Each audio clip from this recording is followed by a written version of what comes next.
So we are outside of a property right now that I just paid $100,000 more than my max strike price on it, but I'm making the same amount of money. So I want to break that down for you guys. When you're buying your next flip property or doing your next wholesale deal or even a BRRRR property, right? We're trying to gain wealth there. We're trying to get projects going. You don't never want to overpay, right? And inventory is really light right now. Currently, where I'm at, I was buying a Bellevue duplex in Bellevue, Washington.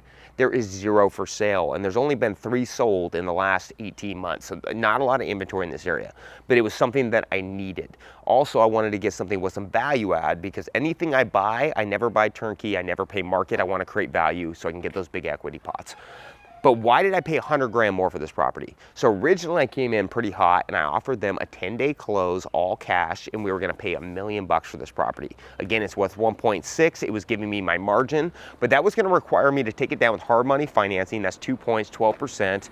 I was gonna have to have the owners in there for 60 days. Then I was gonna have to renovate the property, get it refinanced, and get it leased out. That's 6 to 7 months of hold time during that time with the delayed possession and the remodel. That's roughly gonna cost me about $70,000 in financing, plus I have to refi it, pay the points there, and the total debt cost on doing that deal, because of the price point, was going to cost me about $100,000.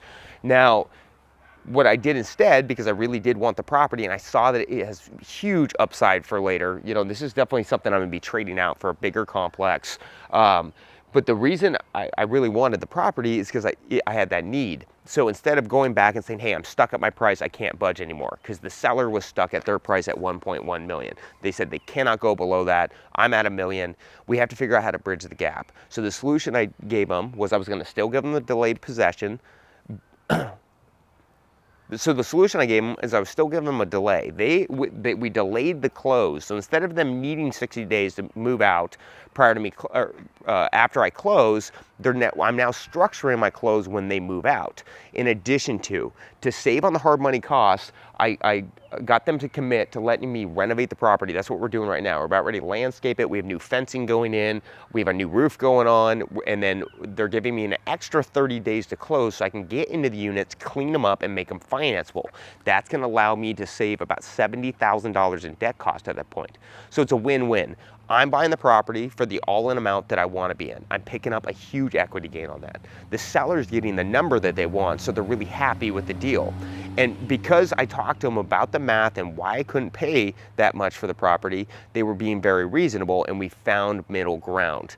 They gave me the delay. They weren't worried about the cost because they own it outright, and now we get to get the deal closed out, and I'm still getting it without it jeopardizing my numbers. So as a flipper, always look at different ways that you can do a deal. You know, we talk about that a lot in the financing section. Creative financing, getting owners to owner finance you if they own it outright to save yourself on the hard money costs. So work on the terms rather than just price, and you'll get more deals done.